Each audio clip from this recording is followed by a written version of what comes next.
attention à ce qu'on voit dans les songes. Quand on se réveille, il faut les briser.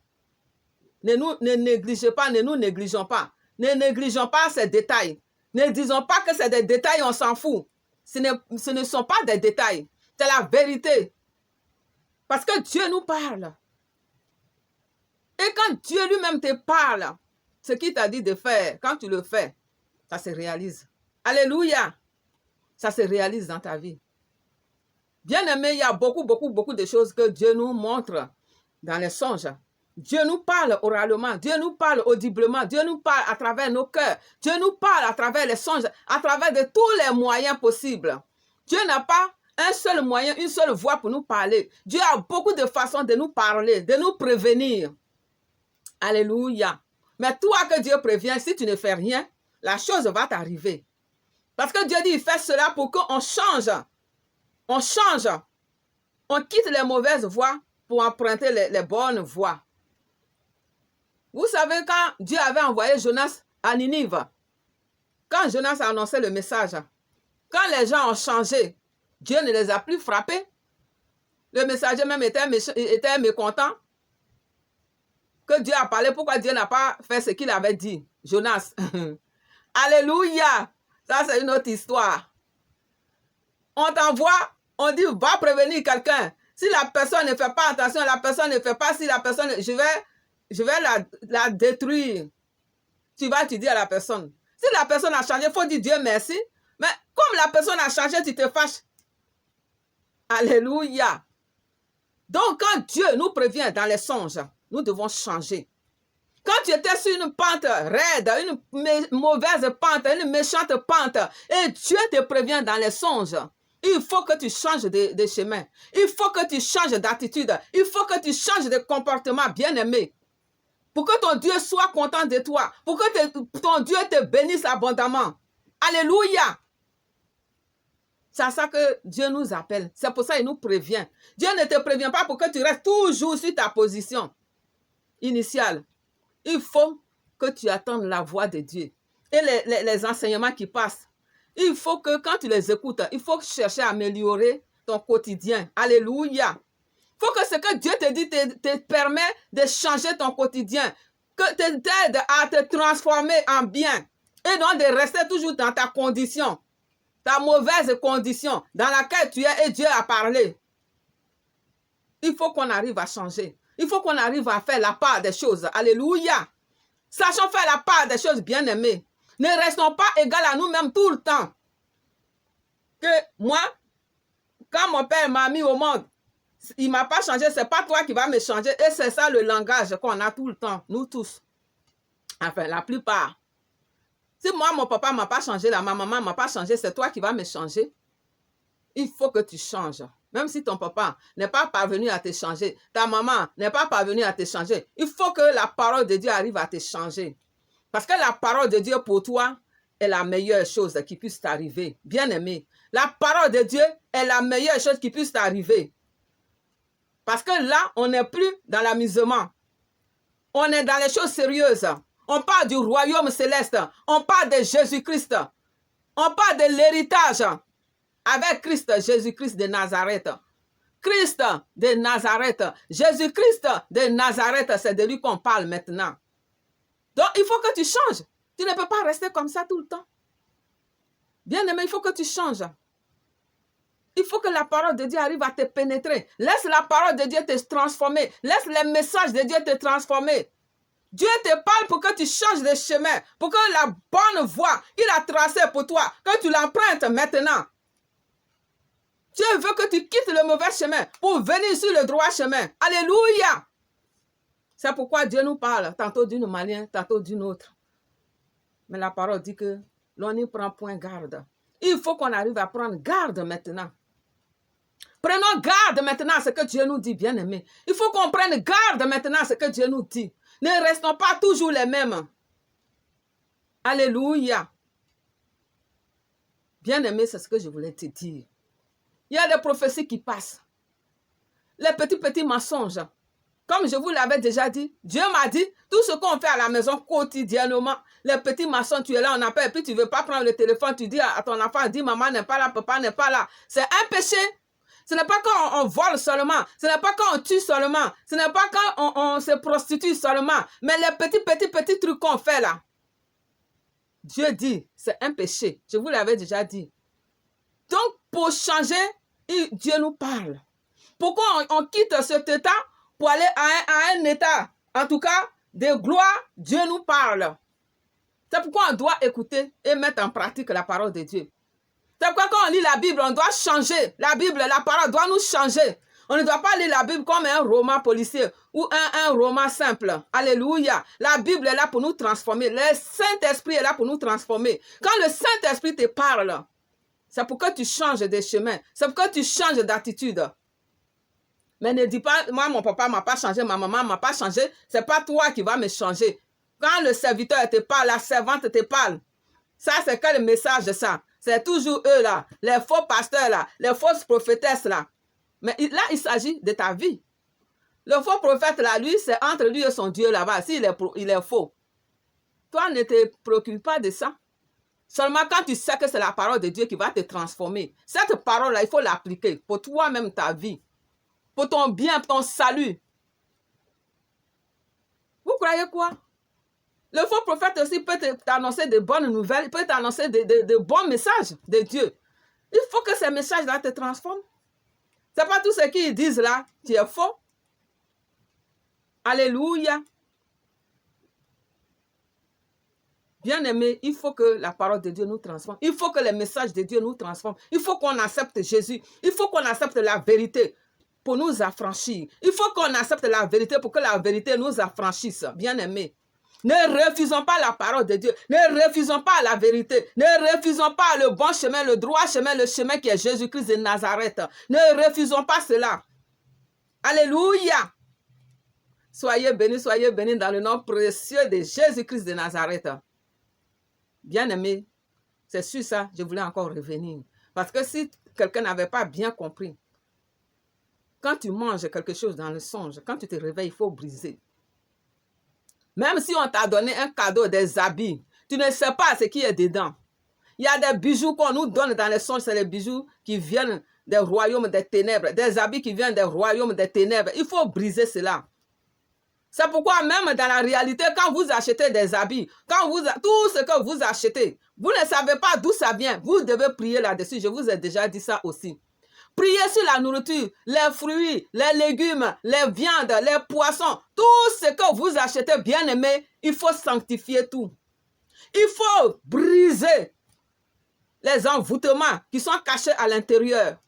Parce que l'ennemi cache toujours quelque chose quelque part dans quelque chose. Alléluia. Moi, Dieu me révèle beaucoup de choses. Les démons ont des poudres. Même pour envoûter des gens. Dieu m'a dit que les démons des forêts, ils connaissent les plantes. Et pour envoûter quelqu'un, pour rendre quelqu'un malade, c'est facile. Il suffit de souffler la poudre de la feuille, de l'arbre. Il souffle ça dans l'air. Et toi qui es à l'endroit, toi qui viens passer là, qui respire ça, tu as pris la maladie déjà. Et ils vont chercher, ils ne trouveront jamais l'origine de la maladie. Ils ne trouveront jamais l'origine de la maladie. Si tu as la chance qu'on a découvert la maladie, on ne sait pas c'est quelle maladie. Ou tu vas aller faire des examens, on ne trouvera jamais de quoi tu souffres. Si tu n'as pas de chance, tu vas mourir dans cette maladie-là. Le Seigneur Jésus-Christ a dit. Lui qui est Dieu, qui sait toutes choses, il a dit ça. Donc, les nourritures qu'on achète, il y a des choses qui sont cachées dedans, des poudres qui sont cachées dedans, invisibles. C'est enduit de poudre. C'est déjà envoûté, bien aimé. Tout ce qu'on achète dans le marché, vous devez prier dessus. Parce qu'on ne sait pas, quelque chose qui vient de l'ennemi, on ne sait pas. Si Dieu ne t'a pas révélé, tu ne peux pas savoir. D'où il faut toujours prier sur les choses. Moi, je vois souvent des chrétiens, quand on sort comme ça, on va quelque part, dès qu'on dépose le repas, tout le monde, on prend l'assiette, on s'essaie, on mange en même temps. Pourtant, dimanche, là, on saute dans l'église Jésus-Christ de Nazareth, c'est mon Dieu. Mais Dieu te parle, il te parle et tu ne comprends pas. Après, tu es malade et tu te demandes, mais maladie là est quittée où? Mais toi-même, tu sais que tout ce que tu avales sans prier dessus là, tu croyais quoi? Moi, je vous exhorte à prier. Même vos vêtements, que ce soit neuf ou occasion. Vous ne savez pas que Il y a beaucoup de témoignages qui disent que tout ce qui se vend sur la terre, là, qui vient de l'enfer, ça vient en bas des océans, en bas dans les eaux. Qu'il y a des magasins dans les eaux. Les satanistes racontent ces choses tous les jours.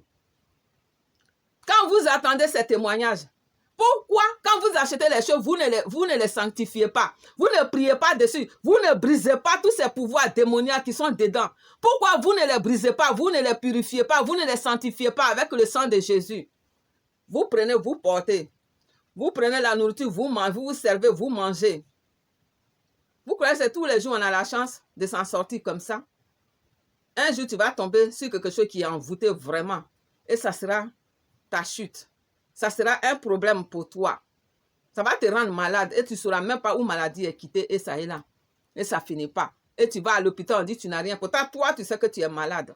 Tous les cancers, les sida, toutes ces maladies, diabète, vous croyez que toutes ces maladies à la mode maintenant, là, vous croyez que c'est quitté où? C'est à partir des envoûtements, des habits, de la nourriture, que les gens attrapent ces maladies. Il y en a dans leurs gènes, dans leur ADN, il n'y a même pas de diabète, il n'y a pas de cancer. Parce que les médecins disent que quand tu as un antécédent, dans la famille, il y a quelqu'un qui a eu cancer, là, tu peux avoir cancer. Mais maintenant, ce n'est même plus ça. Vous croyez que ça quitte où? C'est les démons. C'est les méchants démons, les esprits impurs qui empoisonnent les nourritures et on les mange sans savoir.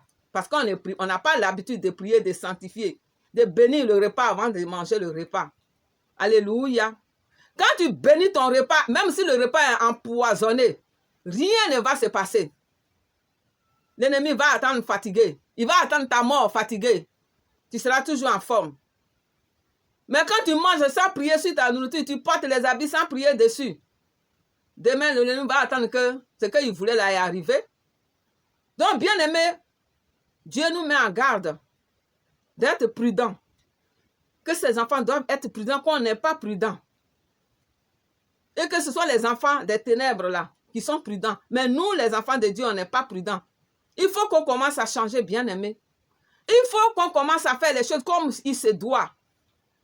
Prie sur ta nourriture, tout ce que tu as acheté, les fruits, quoi. Même si tu prends un fruit, parmi les fruits avant de le manger, il faut le laver et sanctifier avant de manger.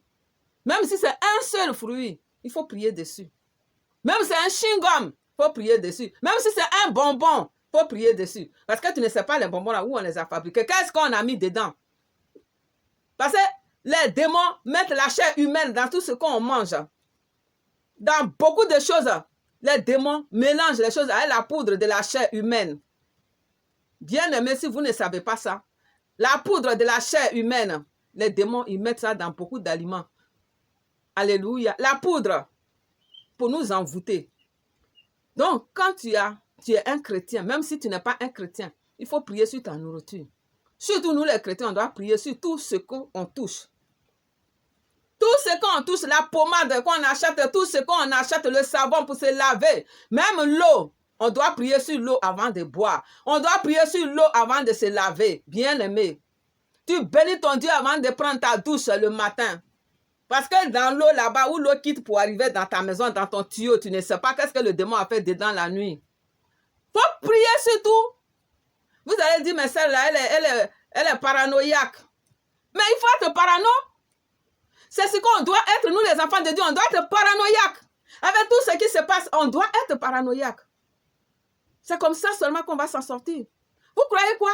Que Dieu, il va nous protéger tous les jours, alors qu'on est têtu. On ne fait même pas nous-mêmes des efforts de protection pour nous-mêmes. On n'est même pas conscient que nous-mêmes, on doit veiller sur nous-mêmes déjà pour appeler Dieu au secours. Parce que ce que nous, on ne peut pas faire là, c'est ça que Dieu va faire. Mais toi, tu peux prier sur ta nourriture. Pourquoi tu veux qu'encore Dieu vienne prier pour toi sur ta nourriture? Il dit qu'il t'a donné le pouvoir de marcher sur toute la puissance de l'ennemi impunément. Mais marche sur tout ce qui est dans la nourriture là. Il faut mettre ça sous tes pieds. Alléluia. Même quand vous allez travailler, bien aimé, arrivez là-bas, invoquez le sang de l'agneau là où vous travaillez. Vous ne savez pas qui est dans le bureau où tu vas travailler. Tu ne sais pas avec qui tu es voisin. Tu ne sais pas qui est ta voisine, qui est ton patron. Tu rentres dans sa maison, tu ne pries pas, tu fais comme si tu es chez toi. Alléluia. Donc faisons attention. Moi, c'est ce que Dieu me dit que je vous transmets. Alléluia. L'Éternel dit, quand même on va à l'hôpital, il me l'a dit spécialement, même quand tu vas chez le médecin, avant d'entrer dans l'immeuble ou dans le centre, il faut prier, il faut invoquer mon sang. Invoque mon sang là où tu vas. Un jour, j'ai dit ça à un frère, il dit, oh, ça là, on savait. Ça là, on sait. Je dis, oui, on sait ça, mais moi, Dieu me l'a recommandé. Peut-être qu'il a vu que je ne le faisais pas. Donc, c'est pour ça que je partage cela avec vous. Dieu m'a dit que quand tu vas quelque part, il faut prier, il faut invoquer son sang. Là où tu vas, là, il faut demander à Dieu de te dévancer pour préparer, pour nettoyer, neutraliser tout ce qui est dans cet endroit-là. Pour détruire les œuvres du diable qui étaient devant toi. Même là où tu vas mettre ton pas en marchant, demande à Dieu de marcher devant toi pour que toi, tu marches dans ses pas, dans les traces de ses pas. Pour ne pas que tu tombes dans le fossé que l'ennemi a creusé pour toi, pour que tu puisses tomber dedans. Le piège que l'ennemi a tendu. Parce que Jésus, rien ne peut contre Jésus. Rien ne peut contre notre Dieu. C'est ça qui est intéressant. C'est ça qui est, en tout cas, génial. Bien-aimé, je vous dis que quand tu vas à l'hôpital, la salle d'attente, quand tu veux rentrer, tu invoques le sang de Jésus. Tu couvres le sang de Jésus, tout le bureau du médecin, partout. Tu vas dans une administration, invoque le sang de Jésus partout où tu vas aller. Parce que les temps sont mauvais.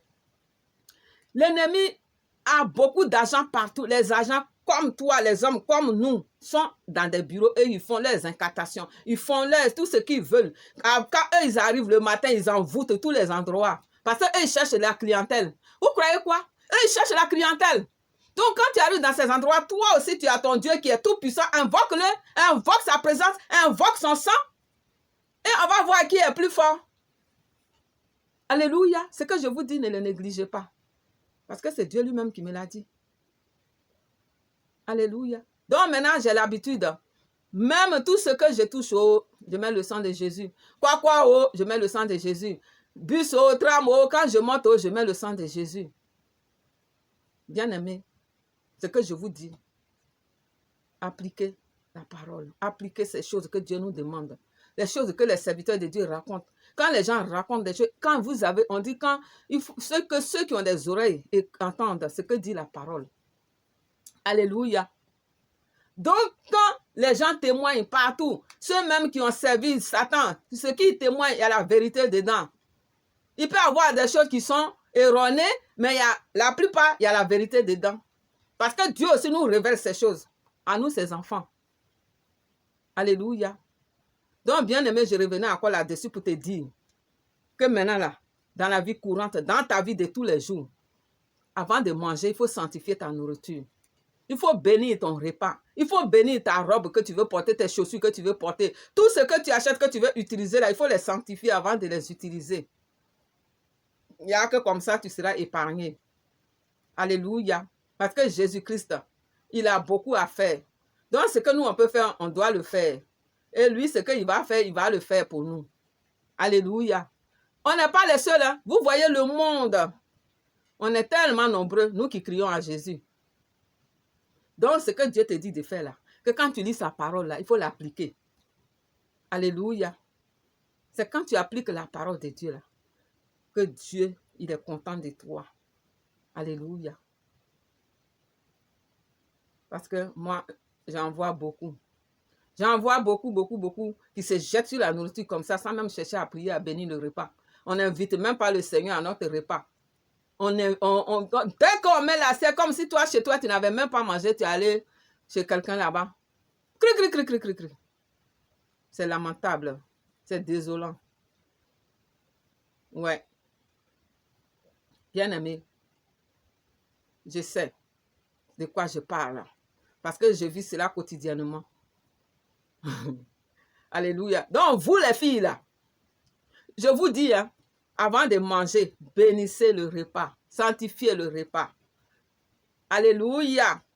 Vous, mes frères, les hommes, les jeunes, bénissez votre repas. Vos habits, bénissez, purifiez, sanctifiez avec le sang de l'agneau avant de vous habiller. Quand vous achetez quelque chose dans le magasin, quand tu es même sur la route, tu commences à briser tout ce qui est dedans, tout ce que l'ennemi avait caché dedans avec le sang de Jésus. Il y a un serviteur qui a rendu son témoignage Et ils avaient voulu empoisonner un papa.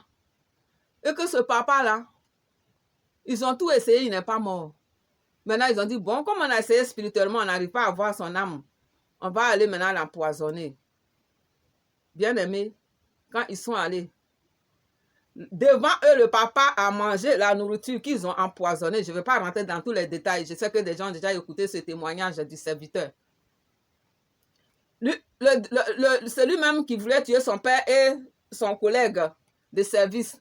Ils étaient là.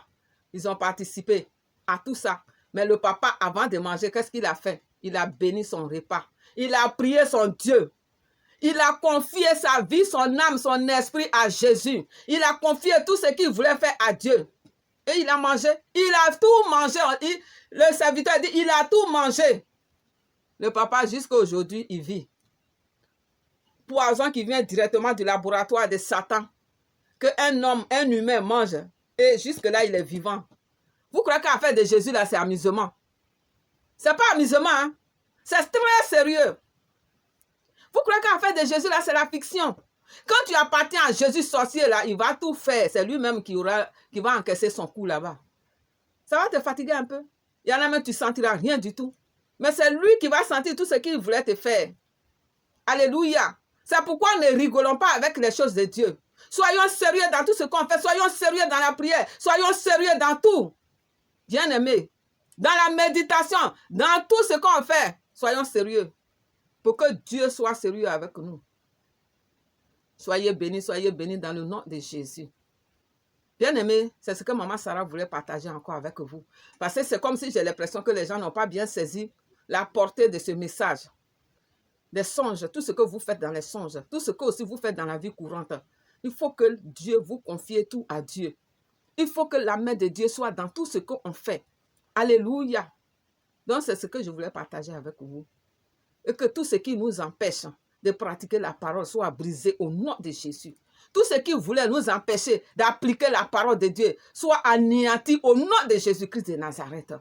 Tout esprit impur qui veut nous maintenir captifs pour nous faire saboter la parole de Dieu soit détruit, anéanti au nom de Jésus. Et tout ce qu'il fait soit annulé au nom de Jésus. Tout ce qu'il fait contre nous soit annulé par le feu, par le sang de l'agneau. Au nom puissant de Jésus-Christ de Nazareth.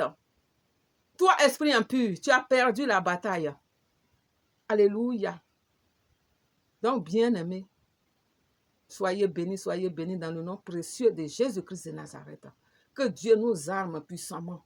Que Dieu nous donne les armes nécessaires et qu'il nous donne les armures nécessaires pour qu'on soit protégé contre les attaques quotidiennes de l'ennemi. Père de gloire, arme-nous puissamment au nom de Jésus. Révèle-nous de ton armure complète au nom de Jésus. Donne-nous les armes puissantes, les armes qu'il faut au nom de Jésus-Christ de Nazareth. Et rends-nous plus forts que nos ennemis. Rends-nous plus forts que nos adversaires. Dans le nom puissant de Jésus-Christ de Nazareth. Merci Seigneur. Merci Jésus. Toi qui as un souci, qui as une maladie, je prie pour toi que cette maladie disparaisse maintenant au nom de Jésus-Christ de Nazareth. Quel que soit le nom de la maladie, j'ordonne à cette maladie de quitter ton corps maintenant au nom puissant de Jésus-Christ de Nazareth. Quel que soit le nom de la maladie, je te dis que cette maladie, j'ordonne à cette maladie de quitter ton corps maintenant au nom puissant de Jésus. Quel que soit l'esprit qui habitait ton corps, qui habitait ton environnement, qui habitait ta maison, qui habitait en tout cas ton entourage, que ces esprits-là sortent de ta vie maintenant au nom de Jésus. J'ordonne à ces esprits de te lâcher au nom de Jésus. J'ordonne à ces esprits impies de quitter ta vie au nom de Jésus. Et que seul Jésus, l'Esprit de Dieu, règne en toi. Que seul l'Esprit de Dieu prenne le contrôle de ta vie. Dans le nom puissant de Jésus-Christ de Nazareth. Dieu t'aime. Dieu t'aime. Ne lâche pas le morceau. Ne baisse pas les bras. Jésus-Christ t'aime. Soyez fortifiés. Et soyez sanctifiés. Dans le nom de Jésus. Et que tout ce que vous touchez soit sanctifié par le sang de Jésus. Au nom puissant de Jésus-Christ de Nazareth. Que Dieu vous bénisse. Que Dieu vous bénisse. Que Dieu bénisse votre famille. Dieu bénisse vos enfants. Dieu bénisse vos entreprises. Dans le nom puissant de Jésus-Christ de Nazareth. Merci Seigneur. Père, je te bénis et je te dis merci pour ce moment que j'ai passé avec toi. Et je remets tous les pouvoirs de toutes mes paroles, de toutes mes prières, des puissantes mains de Jésus-Christ de Nazareth. Au nom de Jésus que j'ai prié. Amen.